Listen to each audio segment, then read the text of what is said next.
آج کا جو بیان اور ٹاپک ہے، آج کا جو سبق ہے وہ ہے سود، ربا، انٹرسٹ، بیاج، اس کی تغلیظ، اس کی خرابیاں اور اس سے متعلق وعید۔ ہماری شریعت جو ہے بہت جامع شریعت ہے۔ اگر شریعت محمدی صلی اللہ علیہ وسلم پر آپ غور فرمائیں تو حضرت نے ہمیں بہت نرالے انداز میں دین سکھایا۔ ہمیں یہ بھی نہیں کہا کہ لمبی تسبیح لے کر مسجد میں بیٹھے رہو، یہ نہیں کہا ہے۔ ہمیں یہ نہیں کہا کہ 24 گھنٹے نماز ہی پڑھتے رہو۔ ہمیں یہ نہیں کہا کہ ہر وقت قرآن لے کر ہی بیٹھے رہو۔ ہمیں یہ نہیں کہا کہ رات بھر جاگو، نہیں۔ حضرت نبی کریم صلی اللہ علیہ وسلم کی زوجہ محترمہ، ہم سب کی ماں حضرت عائشہ رضی اللہ تعالیٰ عنہ کے پاس 3 صحابی آئے۔ حضرت علی رضی اللہ تعالیٰ عنہ، عبداللہ ابن عمرو بن العاص رضی اللہ تعالیٰ عنہ اور ایک تیسرے صحابی تھے۔ 3 صحابی آئے اور ان تینوں نے حضرت عائشہ سے سوال کیا کہ نبی کے معمولات کیا ہیں۔ ہم پوچھتے ہیں بزرگوں کے معمولات کیا ہیں، وہاں تو حضرت ہی تھے۔ فرمایا نبی کے معمولات کیا ہیں؟ تو حضرت عائشہ نے فرمایا کہ حضرت رمضان کے علاوہ دینوں میں روزہ رکھتے بھی ہیں، نہیں بھی رکھتے، کوئی ضروری نہیں کہ روزانہ روزے رکھتے ہی رہے۔ نبی رات میں نماز بھی پڑھتے ہیں، سوتے بھی ہیں، آرام بھی فرماتے ہیں۔ نبی بیویوں کے ساتھ ملاقات بھی کرتے ہیں، مجامعات بھی کرتے ہیں، بلکہ حدیث شریف میں ہے کہ آپ نے بعض مرتبہ ایسا بھی کیا کہ ایک رات میں آپ کی 9 بیویوں کے اوپر دورہ فرمایا، یعنی 9 بیویوں کے ساتھ ملاقات کی، روایتوں میں ہے۔ وہاں راوی حدیث حضرت انس رضی اللہ تعالیٰ عنہ کو کسی نے سوال کیا کہ کیا حضرت میں اتنی طاقت تھی؟ تو حضرت انس رضی اللہ تعالیٰ عنہ جواب دیتے ہیں کہ اللہ کے نبی علیہ الصلوۃ والسلام کو جنتی 30 آدمیوں کی طاقت تھی، جنتی، اور جنت میں ایک مرد کو 100 مردوں کی طاقت دی جائے گی۔ جب ہی تو حوروں کی کثرت بیان کی گئی، ایک مرد کو 100 مردوں کی، تو ایسے جنتی 30 مردوں کی طاقت، اس کا مطلب اللہ کے نبی کو 3000 مردوں کی قوت و طاقت تھی۔ حضرت بڑے بہادر تھے۔ روایتوں میں کہ ایک مرتبہ مدینے میں شور ہوا، بخاری شریف میں ہے، رات میں، اور شور یہ ہوا کہ شاید کوئی چور لٹیرے آ گئے ہیں۔ تو حضرت ابو طلحہ رضی اللہ تعالیٰ عنہ کا گھوڑا تھا، اور اس گھوڑے کا نام تھا مندوب، سواریوں کے نام رکھتے تھے صحابہ کرام۔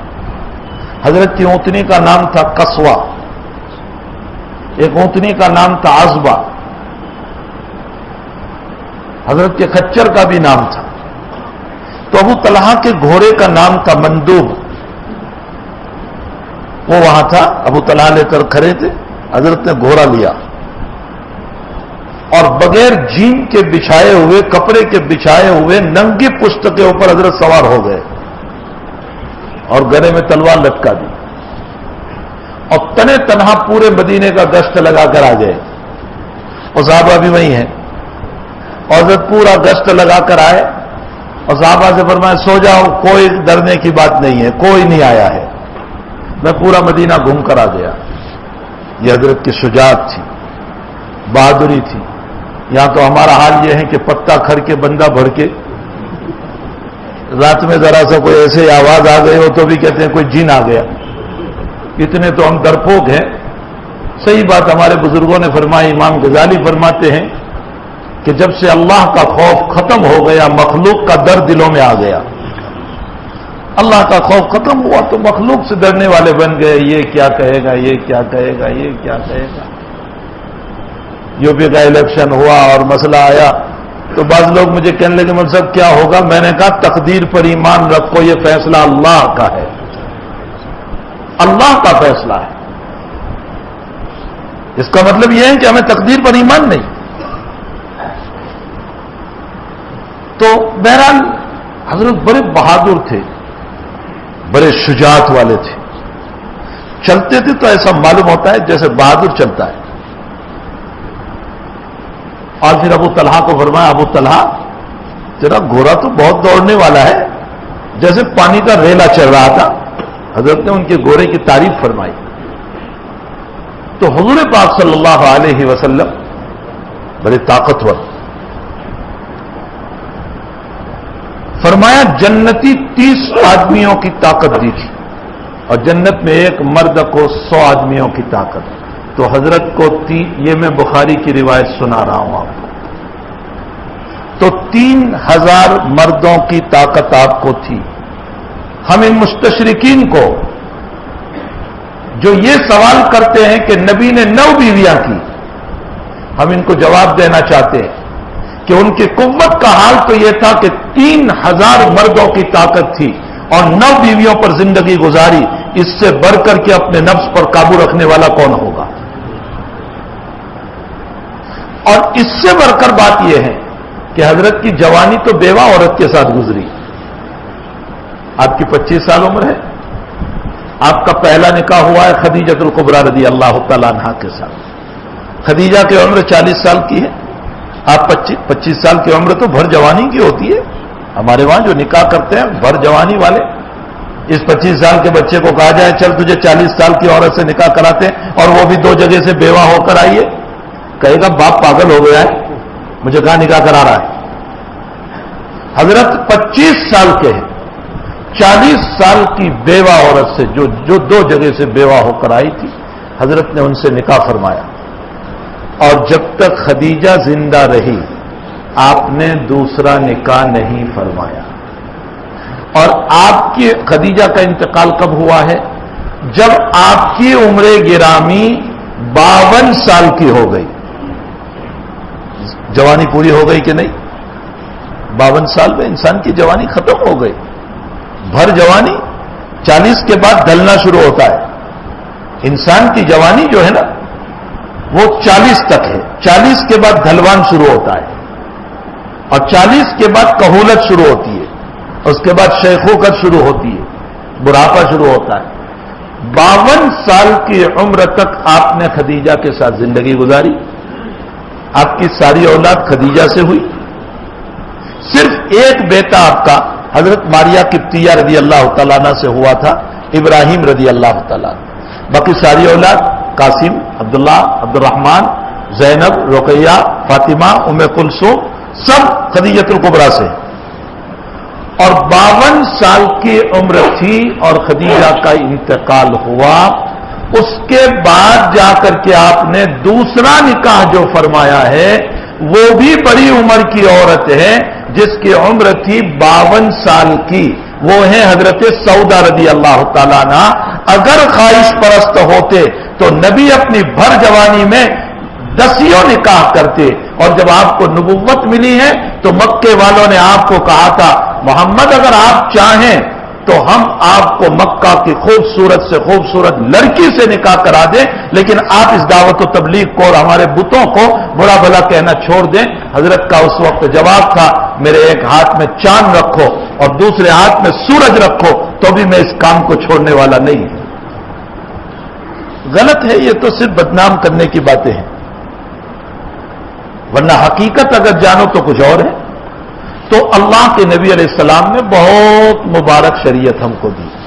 ہمیں یہ نہیں کہا کہ لمبی تسبیح لے کر رمضان میں بیٹھے رہو، روزانہ بیٹھے رہو، قرآن پڑھتے رہو. تو وہ صحابہ کرام حضرت عائشہ سے پوچھنے لگے کہ اللہ کے نبی کے معمولات کیا تھے. فرمایا حضرت روزہ رکھتے بھی تھے، نہیں رکھتے، رات میں سوتے بھی تھے، جاگتے بھی تھے. بیوی کے ساتھ ملاقات بھی کرتے تھے، باتیں بھی کرتے تھے، دل لگی بھی کرتے تھے، ہنسی مذاق بھی کرتے تھے. تو اب صحابہ کیا کہنے لگے؟ صحابہ کہنے لگے اللہ کے حبیب تو معصوم ہے، مغفور ہے، آپ کا تو کوئی گناہ نہیں، اس لیے آپ زیادہ عبادت نہ کریں تو بھی چلے گا، اس لیے حضرت نہ کرے تو کوئی عرض نہیں، ہم کو تو زیادہ عبادت کرنا ہے. ایک نے قسم کھا لی. کیا قسم کھائی؟ میں زندگی بھر روزہ نہیں چھوڑوں گا مسلسل. ایک نے قسم کھائی میں زندگی بھر رات میں نہیں سوؤں گا. تیسرے نے قسم کھائی میں زندگی بھر بیوی کے پاس نہیں جاؤں گا. اللہ کے نبی مکان پر تشریف لائے. حضرت عائشہ رضی اللہ تعالیٰ عنہ نے پورا واقعہ بیان کیا کہ بلا بلا صاحب آئے تھے اور اس طرح قسم کھا کر گئے. حضرت نے فرمایا اچھا. آپ مسجد میں تشریف لے گئے ممبر کے اوپر، صحابہ کو جمع فرمایا اور جمع کرنے کے بعد فرمایا تم لوگوں میں سے کچھ لوگ ایسی قسمیں کھاتے ہیں کہ پوری زندگی روزہ رکھیں گے، پوری زندگی رات میں سوئیں گے نہیں، پوری زندگی بیوی سے قریب نہیں جائیں گے.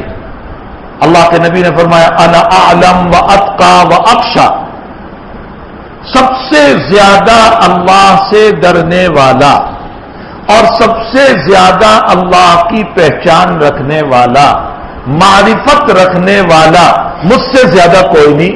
جب میں زیادہ خوف رکھتا ہوں اور اللہ کو جانتا ہوں اتنا تو تم بھی نہیں جانتے، اتنا تقویٰ بھی تمہارے پاس نہیں ہے، پھر اس کے باوجود میں سوتا بھی ہوں، جاگتا بھی ہوں، روزہ چھوڑ بھی دیتا ہوں، تو مجھ سے زیادہ تم متقی بنو گے؟ نبی نے منع فرمایا. اسی لیے بعض صحابہ کے باب میں جب آیا کہ اللہ کے حبیب پاک صلی اللہ علیہ وسلم کے بعد صحابہ رات بھر عبادت کرتے تھے، حضرت نے ان کو بلا کر کہا وَلِجَسَدِكَ عَلَيْكَ حَقٌّ، تیری باڈی کا بھی تجھ پر حق ہے، وَلِعَيْنِكَ عَلَيْكَ حَقٌّ، تیری آنکھوں کا بھی تجھ پر حق ہے. تو شریعت نے ہم کو یہ نہیں کہا کہ 24 گھنٹے مسجد میں بیٹھے رہو. شریعت نے یہ بھی کہا کہ ہمارے فرائض ادا کرو، نبی نے جو سنن نوافل دیے وہ ادا کرو، اور اس کے بعد جو وقت بچتا ہے اس وقت کو حلال کمائی میں لگاؤ، اپنی ضروریات میں لگاؤ، کاروبار کرو، جاب کرو، دکان کرو، کھیتی کرو، جس طریق سے تم کو حلال روزی مل سکتی ہے وہ حلال کماؤ. صحابہ کرام کھیتی بھی کرتے تھے، صحابہ کرام تجارت بھی کرتے تھے، صحابہ کرام بازاروں میں بھی جاتے تھے، صحابہ کرام باغوں میں بھی جاتے تھے، صحابہ کرام پانی بھی پلاتے تھے. یہ ساری ایکٹیویٹی صحابہ کرام کی تھی. اللہ کے نبی صحابہ کو 24 گھنٹے مسجد میں لے کر بیٹھے نہیں رہے. مسئلہ سمجھ میں آئے؟ ظاہر سی بات ہے کہ جب ہمیں یہ کہا گیا کہ ہمیں تجارت بھی کرنا ہے، کاروبار بھی کرنا ہے، جاب بھی کرنا ہے، کھیتی بھی کرنا ہے، تو اس کے مسائل بھی تو ہوں گے. ہم کوئی آزاد تھوڑے ہی ہے. ہماری تجارت شریعت کے تابع ہوگی، ہمارے کاروبار شریعت کے تابع ہوں گے، ہماری کھیتی شریعت کے تابع ہوگی، ہمارا پانی پلانا شریعت کے تابع ہوگا، ہمارا کسی کے وہاں جاب کرنا شریعت کے تابع ہوگا. شریعت نے اس سے متعلق مسائل بیان فرمائے. اگر کسی کے وہاں جاب کرتے ہو ٹائم چوری نہ کرو، 7:30 بجے جا کر 7 بجے نہ لکھو، اگر 7:30 بجے گئے تو 7:30 لکھو، 7 بجے نہ لکھو، یہ گناہ ہے. مالک جب تک ہے کام کر رہے ہو، مالک نہیں ہے کام نہیں کر رہے ہو، یہ کام چوری ہے، اللہ کے وہاں پکڑ ہوگی. جاب کے بھی اصول بتائے اللہ کے حبیب پاک صلی اللہ علیہ وسلم نے. جاب کسی کے وہاں کیسے کرو گے، نوکری کیسے کرو گے، نوکری کے اصول بتائے. افسوس یہ ہے کہ جس ملک میں ہم رہتے ہیں اس ملک کے ہمارے برادران وطن کو ابھی تک ہم نے اپنے نبی کی شریعت کو پیش ہی نہیں کیا. ورنہ خدا پاک کی قسم اگر یہ مسائل یہ لوگ جان لے تو یہ یوں کہیں گے کہ یہ مسائل تو ہمارے وہاں بھی نہیں ہیں، یہ مسئلے تو ہمارے وہاں بھی نہیں ہیں جو آقا صلی اللہ علیہ وسلم نے مسائل بیان فرمائے. تو تجارت کے بھی مسئلے بیان فرمائے. تجارت کیسے کرو گے؟ تجارت میں ایک بڑا مسئلہ یہ ذکر فرمایا کہ سودی کاروبار نہ کرنا. سود جو ہے نا وہ انسان کو ہلاک کر دیتا ہے، انسان کو برباد کر دیتا ہے، انسان کو مٹا دیتا ہے. قرآن کریم میں اب تعالیٰ جل شانہ فرماتے الذین یاکلون الربا لا یقومون الا کما یقوم الذی یتخبطہ الشیطان من المس. جو لوگ سود کھاتے ہیں نا، انٹرسٹ لیتے ہیں، کھاتے ہیں، اس کی مثال قرآن بیان کر رہا ہے جیسے کسی کو جن لگ گیا ہو. جن، اور جس کو جن لگ جاتا ہے وہ پاگل ہو جاتا ہے نا. سود کھانے والے بھی ایسے ہی پاگل کی طرح رہتے ہیں. اور آپ دیکھ لو جو سود کے کاروبار کرتے ہیں نا وہ پاگلوں کی طرح ہوتے ہیں. ہر وقت ان کا چکر چلتا رہتا ہے، یہاں سے لوں، وہاں سے لوں، اس سے لوں، اس سے لوں. کون آیا؟ حتیٰ کہ دکان کے پاس کوئی ویسے بھی کھڑا رہے گا تو کوئی یہ سمجھے گا یہ لون لینے آیا ہے.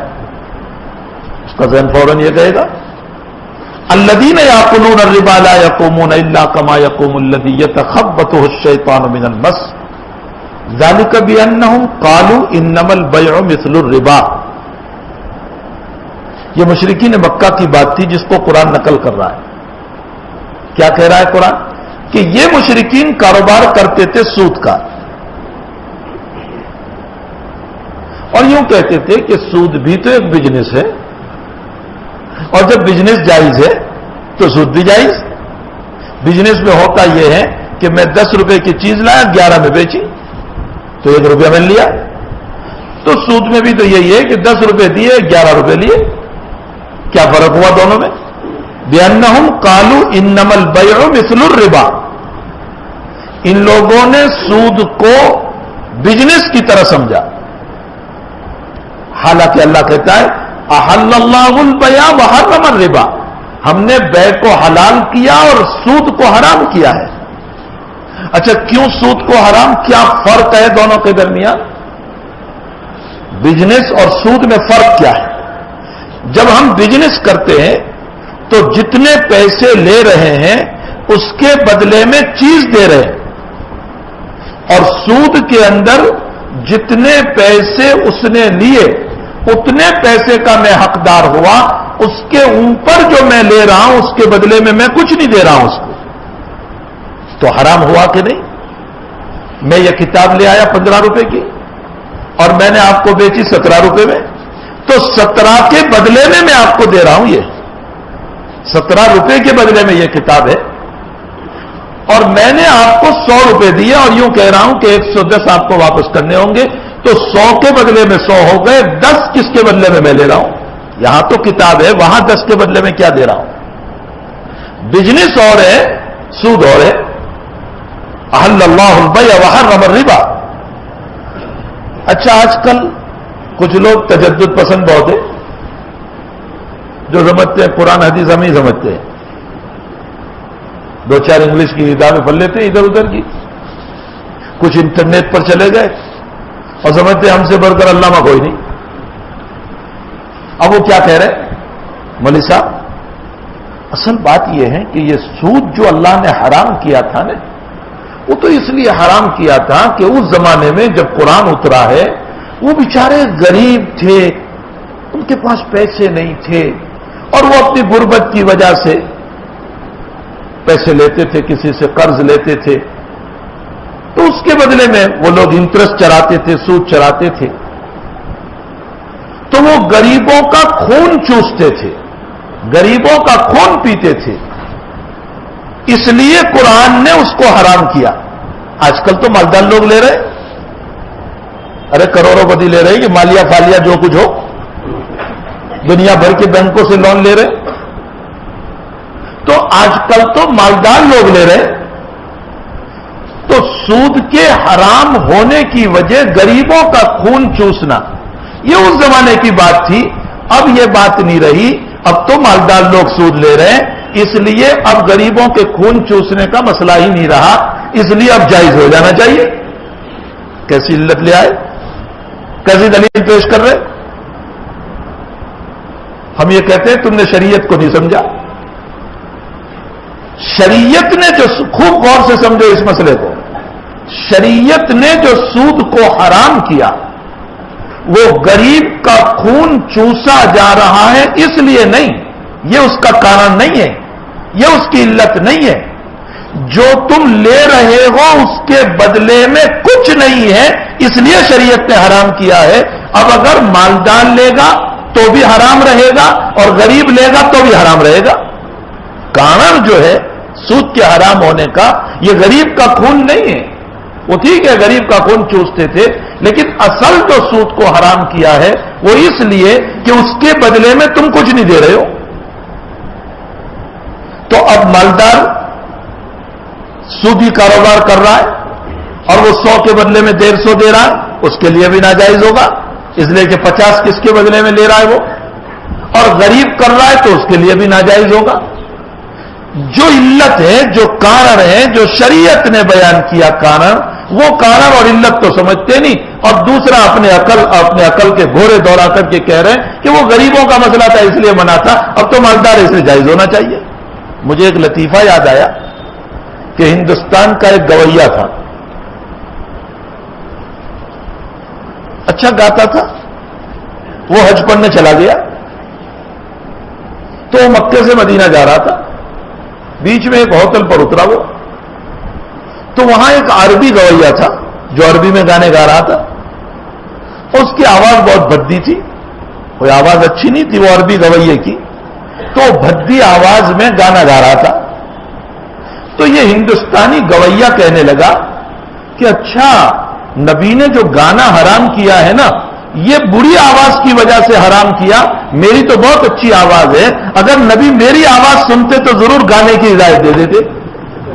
بیوقوف کہیں کا، آواز پر فیصلہ نہیں ہوا ہے، خواہشات کے بھڑکانے کی بنیاد پر نبی نے حرام کیا ہے. مسئلہ سمجھ، کارن کیا ہوتا ہے اور سمجھتے کیا ہے. نبی علیہ الصلوۃ والسلام نے گانے کو جو حرام کیا وہ آواز کے اچھے اور برے ہونے کی وجہ سے نہیں، بلکہ اس لیے کہ تمہارے گانے یہ ہوس بھڑکاتے ہیں، خواہشات بھڑکاتے ہیں، زنا کی طرف لے جاتے ہیں، غلط کاموں کی طرف لے جاتے ہیں، نفس کو ابھارتے ہیں. اس لیے نبی کریم صلی اللہ علیہ وسلم نے منع کیا. اب اچھی آواز میں گائے گا تو بھی حرام اور بھدی آواز میں گائے گا تو بھی حرام. تو سود کا کارن غریب کا خون چوسنا نہیں ہے، سود کا کارن ایسا مال تم لے رہے جس کے بدلے میں کچھ دے نہیں رہے. اب مالدار یہ معاملہ کرے گا تو بھی حرام، اور اگر غریب کوئی معاملہ کرے گا تو بھی حرام ہوگا. کارن کیا ہوتا ہے، اور ہم اپنی طرف سے کیسی باتیں ذکر کر دیتے. یہی وجہ ہے کہ آج کل لوگوں نے عقلی گھوڑے دوران بہت شروع کر دیے اور شریعت کے حرام کو حلال کرنے کی کوشش کی. قرآن کریم میں اب تعالیٰ جل شانہ فرماتے ہیں احل اللہ البیع وحرم الربا. اب سود حرام کب ہوا؟ سن ہجری 10 میں سود حرام ہوا. حضور کے انتقال سے، آپ کی وفات سے 4-5 مہینہ پہلے سود حرام ہوا. اور جیسے ہی سود کے حرام ہونے کی آیت اتری، یہ آیات جو ہے نا یہ تب اتری، جیسے ہی آیات اتری حق تعالی اللہ کے حبیب پاک صلی اللہ علیہ وسلم نے اعلان فرمایا کہ سودی کاروبار حرام. اور سنو نبی کا پیغام، جہاں نبی نے سود کی حرمت کو بیان فرمایا وہاں نبی نے یوں کہا کہ سب سے پہلے میرے چچا عباس کے سود جتنے باقی ہیں لوگوں کے پاس، میں میرے گھر سے اس کی ابتدا کرتا ہوں.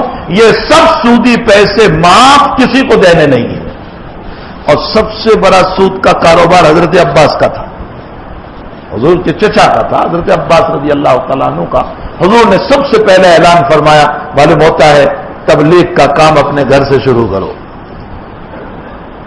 جب نبی پر آیت اتری وَأَنذِرْ عَشِيرَتَكَ الْأَقْرَبِينَ، سب سے پہلے تم اپنے گھر والوں کو ڈراؤ، ان میں دعوت دو، ان کو توحید کی طرف بلاؤ، ان کو اللہ کی وحدانیت کی طرف بلاؤ. سب سے پہلے جب یہ آیت اتری تو نبی نے اوروں کو نہیں بلایا، نبی نے اپنی بیٹی فاطمہ کو بلایا، نبی نے اپنے چچا ابو لہب کو بلایا، نبی نے اپنے چچا ابو جہل کو بلایا، اپنے کنبہ اور برادری کو بلایا، اپنی پھوپھی کو بلایا اور یوں فرمایا میری پھوپھی کلمہ پڑھ لے ورنہ محمد تجھ کو بچا نہیں سکے گا. میری بیٹی فاطمہ میری بات کو تسلیم کر لے ورنہ تیرے باپ کا نبی ہونا تجھے بچا نہیں سکتا ہے. اے ابو لہب میرے چچا کلمہ پڑھ لے ورنہ تیرے بھتیجے کا نبی ہونا تجھے بچا نہیں سکتا. اور اسی موقع پر ابو لہب نے غصے میں آ کر یوں کہا تھا تبا لک یا محمد لہذا جمعتنا، محمد تو نے اس لیے بلایا کہ ہمارے معبودوں کی عبادت کو چھڑا کر تو ایک دوسرے خدا کی دعوت دے رہا ہے. اور جب ابو لہب نے حضور کو بد دعا دی کہ تیرے ہاتھ ٹوٹ جائیں، اب ساسم کو کہا تبا لک، تیرے ہاتھ ٹوٹ جائیں، تو اللہ نے فرمایا تو کون میرے نبی کو بد دعا دینے والا؟ میں تیرے لیے بد دعا اتارتا ہوں جو قیامت تک لوگ پڑھتے رہیں گے اور تجھے بد دعا دیتے رہیں گے.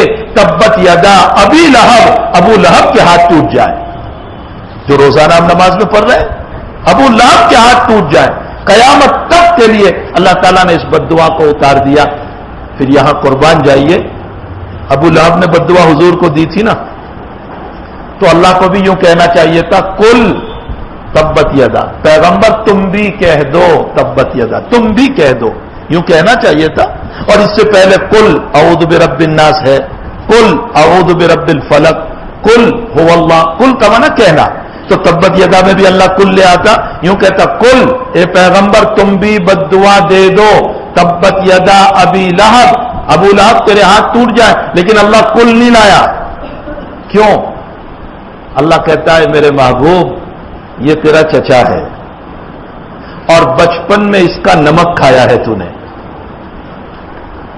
تو جب پیدا ہوا تھا تو اس نے بڑی خوشیاں منائی تھی کہ میرے مرحوم بھائی کے گھر بیٹا پیدا ہوا. اس نے خوشی میں اپنی باندی کو آزاد کر دیا تھا. سویبہ، محمد تو نے اس کے گھر کا نمک کھایا، اس نے تجھے کپڑے پہنائے.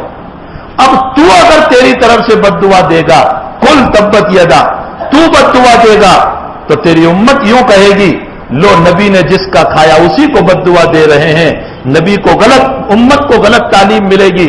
اس لیے پیغمبر تجھے بیچ میں آنے کی ضرورت نہیں، میں سیدھے بد دعا اتارتا ہوں تبت یدا ابی لہب. یہاں سے معلوم ہوتا ہے کہ محسن کا احسان ماننا چاہیے. فرعون کے پاس جب دعوت کے لیے موسیٰ علیہ السلام کو بھیجا تو اللہ تعالیٰ نے فرمایا قولا لینا. موسیٰ فرعون کے پاس جا رہے ہو نا، نرم بات کیجیے، نرم، آنکھیں چڑھا کر غصے میں آستین چڑھا کر بات نہ کیجیے.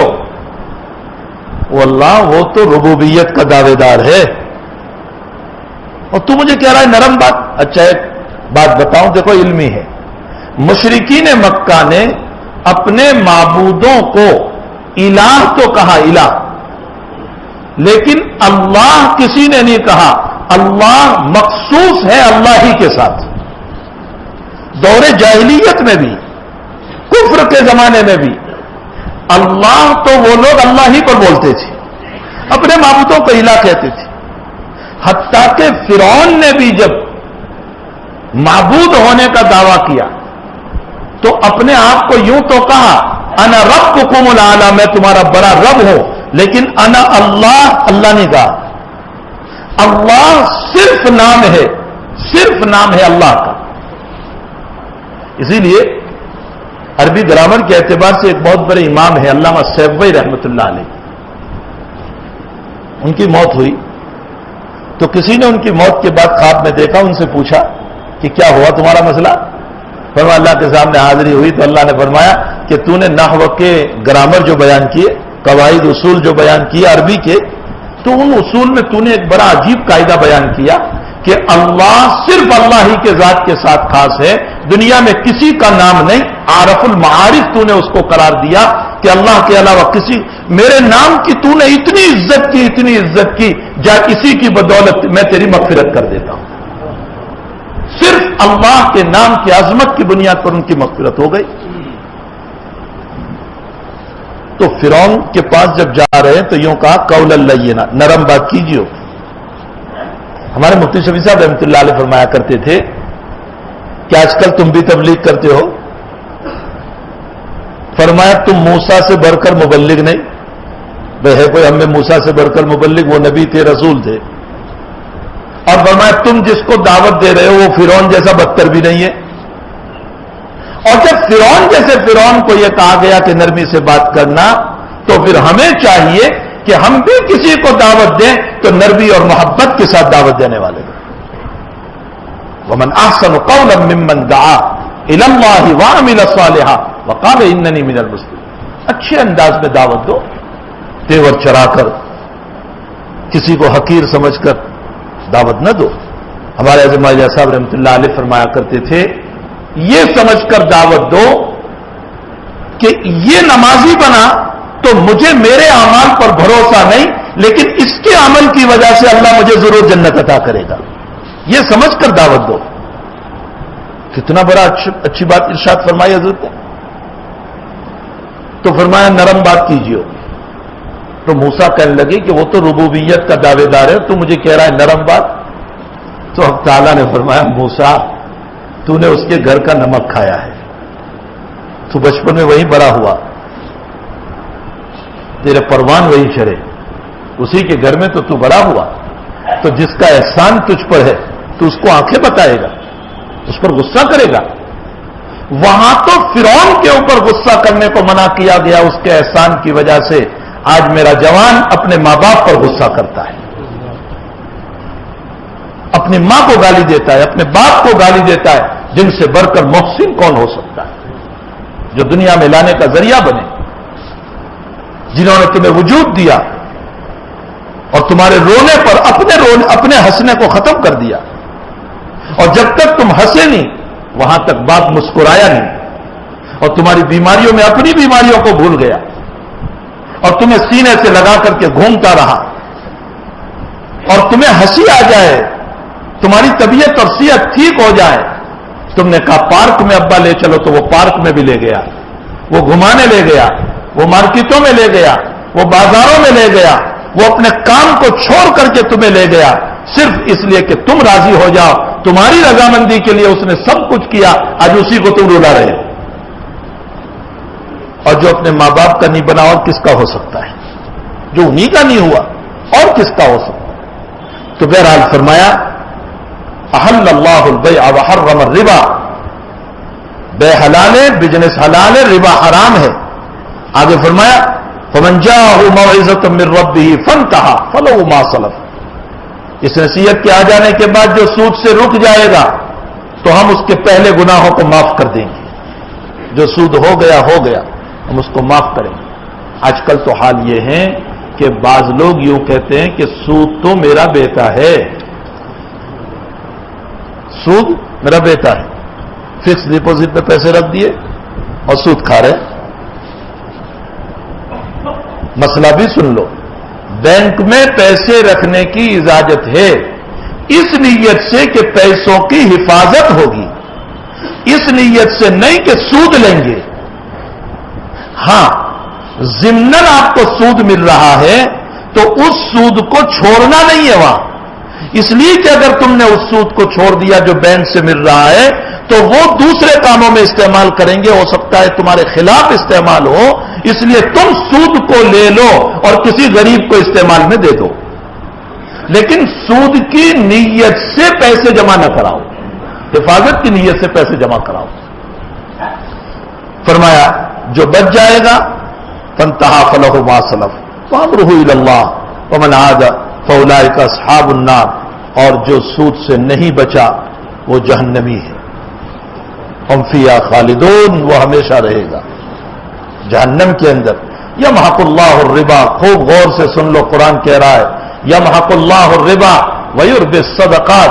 اللہ سودی معاملوں میں مٹاتے ہیں، برکتوں کو ختم کر دیتے ہیں. مٹتے مٹتے مٹتے مٹتے قرض کے دہانے پر پہنچ جاتے ہیں. میرے ایک ملنے والے ہیں،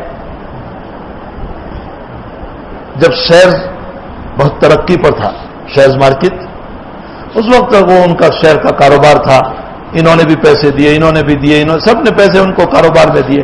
اچانک شیئر مارکیٹ گر گیا. اب سارے لوگ کہہ رہے پیسے لاؤ، وہ بیچارے پیسے دے نہیں پائے. ذمے میں قرض ہو گیا 50 لاکھ کا. وہ میرے پاس آئے کہ میرے ساتھ مسئلہ یہ ہو گیا. میں نے کہا اللہ سے دعا کرو، اور کوئی تمہیں اگر قرض دیتا ہو تو قرض لے کر کے تھوڑا تھوڑا ادا کر دو. وہ کہنے لگے مجھے کوئی قرض نہیں دے رہا ہے. اب آخری راستہ میرے پاس یہ ہے کہ میں بینک سے لون لوں. میں نے کہا اس چکر میں نہ جاؤ، سودی معاملے میں کامیابی نہیں ہوگی. اللہ کہتا ہے یمحق اللہ الربا. تو میرے پاس کوئی راستہ نہیں. میں نے کہا کوئی بھی راستہ نکالو، کوئی بھی راستہ نکالو. لیکن ان کی سمجھ میں میری بات نہیں آئی. انہوں نے بینک سے لون لی اور اپنے مکان کو گروی رکھا، یعنی مکان کے کاغذات کو بینک میں جب لون لیتے ہیں تو اس کے مقابلے میں رکھنا پڑتا ہے، تو اپنے مکان کو گروی رکھا۔ وہ بیچارہ فورین کویت کے اندر رہتا تھا اور وہاں رہ کر اپنا مکان بنایا تھا، قریباً 30-32 لاکھ کا۔ 1 سال ہوا، 2 سال ہوئے، 3 سال ہوئے، پیسے نہیں بھر پایا اور ادھر سود بڑھتا چلا گیا۔ تو جب نہیں بھرو گے تو سود بڑھتا چلا جاتا، تو سود بڑھتا چلا گیا۔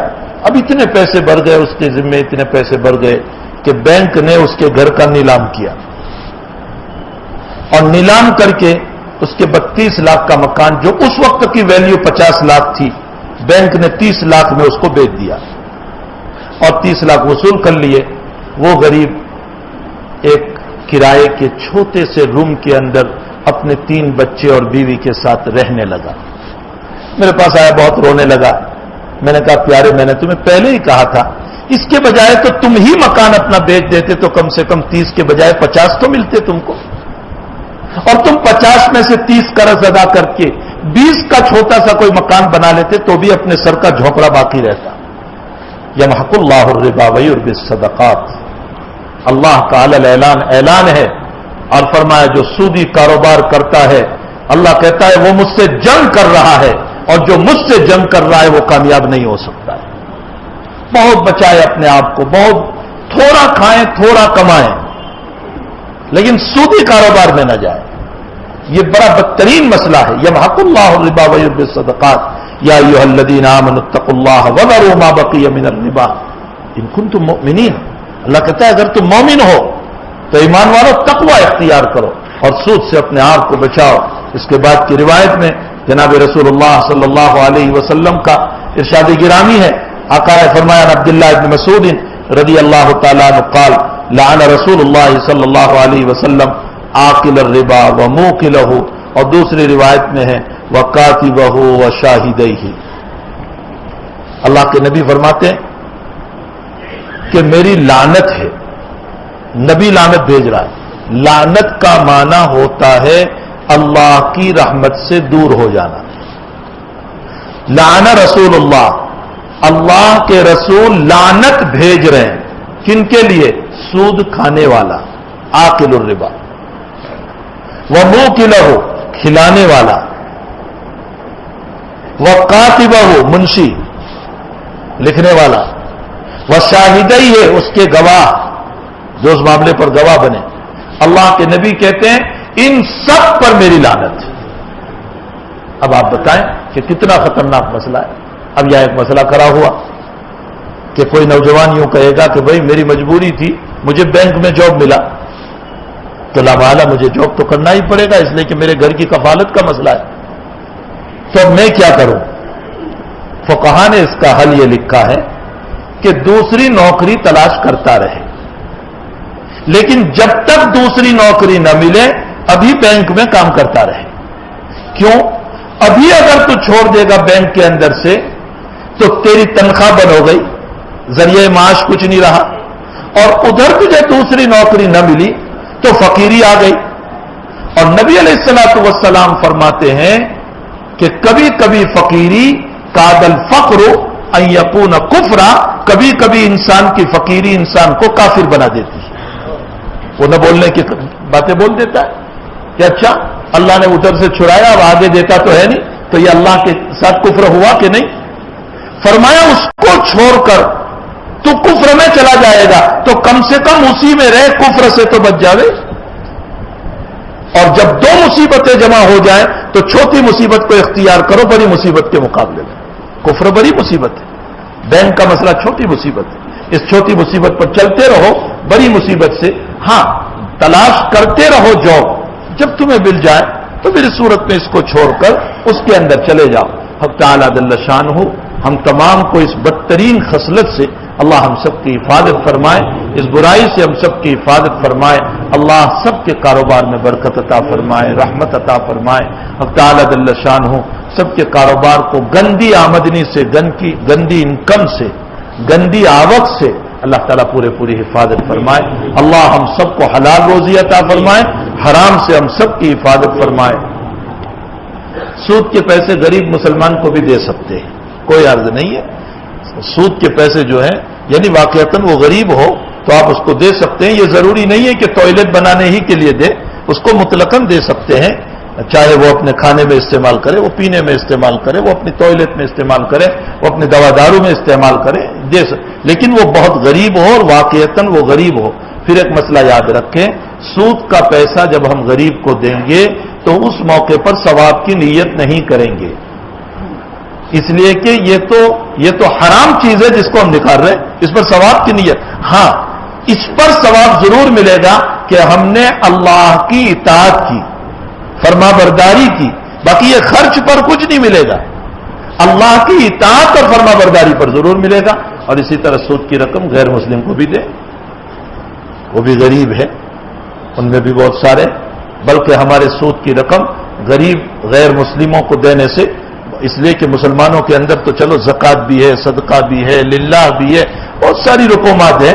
اگر ہم انٹرسٹ کی رقم کسی غیر مسلم کے اوپر خرچ کریں گے تو فائدہ یہ ہوگا کہ کسی کی دوا میں, کسی کے علاج میں کم سے کم اگر ہم خرچ کریں گے تو اس کے دل میں بہت ممکن ہے ایمان آ جائے, اور چلو ایمان نہیں آیا کم سے کم اتنا تو ہوگا اسلام کی محبت آ جائے گی.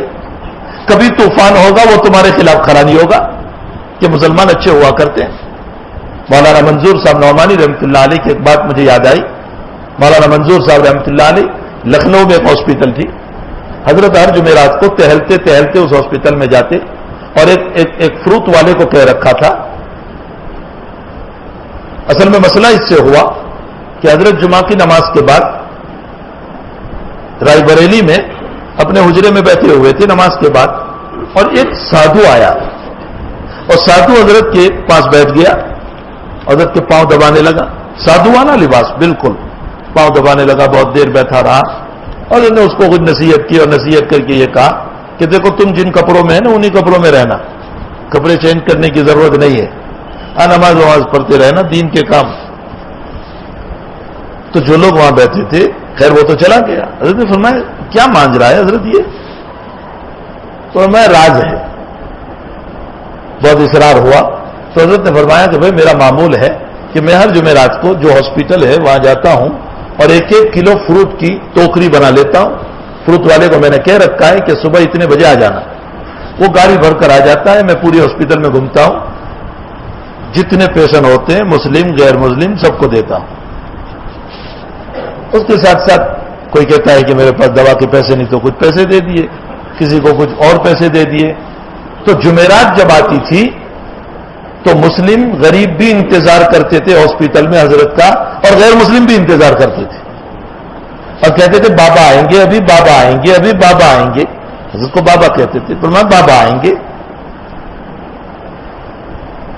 فرمایا کہ یہ سادھو بھی اسی میں تھا, ہاسپٹل میں ایڈمٹ تھا.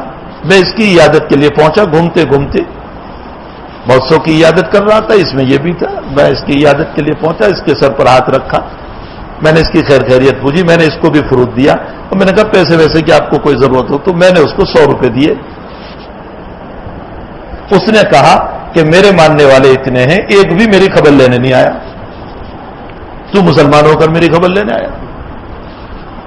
تو کہا مجھے چھٹی ملے گی تو میں پہلے تمہارے پاس آؤں گا, ایڈریس دو مجھے. تو وہ ایڈریس دیا. اتفاق ایسا کہ وہ 15-20 دن رہا تو حضرت دوسری جمعرات کو ہی پہنچے. تو اب چھٹی ملنے کا وقت تھا, تو حضرت نے فرمایا بل کتنا ہوا؟ تو کہا 300-350 روپے ہوئے. تو حضرت نے اپنے جیب سے دے دیے کہ یہ بل بھر دو. وہ جمعہ کی نماز میں آیا, وہاں جمعہ کی نماز پڑھی اور نماز پڑھ کے حضرت کے قدموں میں آیا اور ایمان قبول کیا. اور حضرت نے یہ فرمایا کہ اسی لباس میں رہنا. لباس مسلمان کا تو ہے بھائی, خطرات ہو تو اس ضرورت نہیں اسی لباس میں رہو, کوئی عرض نہیں, دل میں ایمان ہونا چاہیے. فرمایا دین کا کام, نماز پڑھتے رہو. حضرت سے پوچھا کہ حضرت ایسے کتنے مسلمان آپ کے ہاتھ ہوئے ہوں گے, اور یہ کام آپ کب سے کر رہے تھے ہاسپٹل کا؟ حضرت نے فرمایا 25 سال سے کر رہا ہوں, پابندی کے ساتھ. فرمایا کتنے؟ فرمایا 10,000 کے قریب لوگوں کو ایمان نصیب ہوا ہے. 1 کلو فروٹ کیا ہے؟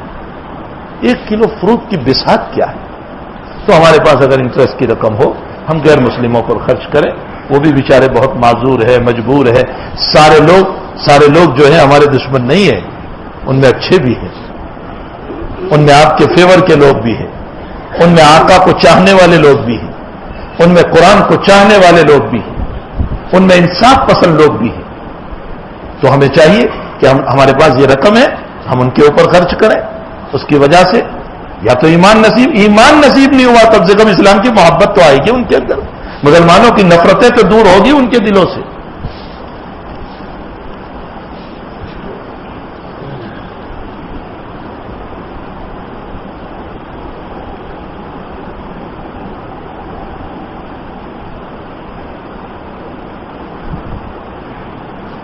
سجدہ شکر کا مسئلہ یہ ہے کہ ویسے شکر کا سجدہ جائز ہے، لیکن ہمارے فقہائے احناف کے وہاں جہاں جہاں سجدہ شکر کا مسئلہ آیا ہے وہاں ہمارے فقہائے احناف یہ لکھتے ہیں کہ سجدہ شکر سے مطلب 2 رکعت نماز پڑھنا ہے، 2 رکعت شکریہ کی نماز پڑھنا ہے.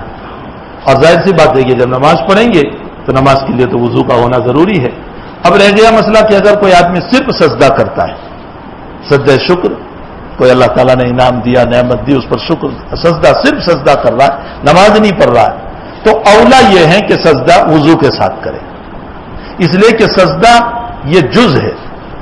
تو جیسے سجدہ تلاوت وضو کے ساتھ ہوتی ہے، اس کو بلا وضو کے نہیں کر سکتے، اسی طرح یہ سجدہ شکر جو ہے یہ بھی نماز کا جز ہے، نماز کا ایک بھاگ ہے.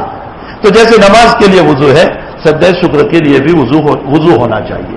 اللہ تعالیٰ عمل کی توفیق عطا فرمائے. اللہم صلی وسلم دائما ابدا علی حبیبک خیر الخلق کلہم ربنا آتنا فی الدنیا حسنہ وفی الآخرۃ حسنہ وقنا عذاب النار.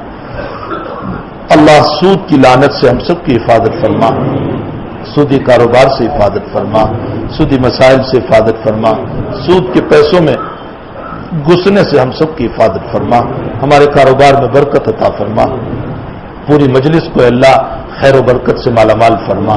اللہ سب کے گھروں میں برکت عطا فرما، سب کے مکانوں میں برکت عطا فرما، سب کی دکان کاروبار میں برکت عطا فرما. اے اللہ حلال روزی سب کو عطا فرما، حرام سے سب کی حفاظت فرما، عافیت کی روزی عطا فرما. اے اللہ پریشان کن روزی سے حفاظت فرما، سکون والی روزی عطا فرما، بے سکونی والی روزی سے حفاظت فرما. اے اللہ اطمینان والی زندگی عطا فرما، پریشان کن زندگیوں سے حفاظت فرما. اے اللہ ہمیں اتنا دے کہ اللہ ہم کسی کے محتاج نہ بنے لیکن سکون کے ساتھ مل جائیں. اللہ اس طرح کے اسباب پیدا فرما، بیماروں کو شفا عطا فرما، مرحومین کی مغفرت فرما، مقروضوں کے قرض کی ادائیگی کی صورتیں پیدا فرما، پریشان حالوں کی پریشانیوں کو دور فرما. اے اللہ اس مجمع کی جائز تمناؤں کو سب کے حاجات کو پورے فرما. اللہ جن کی بچیاں نکاح کے بعد پریشان حال ہیں ان کے شوہروں کو رحم کرنے کی توفیق عطا فرما. اللہ میاں بیوی میں محبت عطا فرما، ایک دوسرے کے حقوق کو ادا کرنے کی توفیق عطا فرما. اے اللہ ظالم شوہروں کو اپنی بیوی کے حقوق کی توفیق عطا فرما، اور اے اللہ بے خدمت گزار عورت کو اپنے شوہر کی خدمت کرنے کی توفیق عطا فرما. اللہ سب کی اولادوں کو نیک صالح مطیع اور فرما بردار بنا. اللہ ہم سب کی دعاؤں کو اپنے فضل و کرم سے قبول فرما. صلی اللہ علی النبی الکریم برحمتک یا ارحم الراحمین. بس میں سلام کر دیتا ہوں. السلام علیکم ورحمۃ اللہ.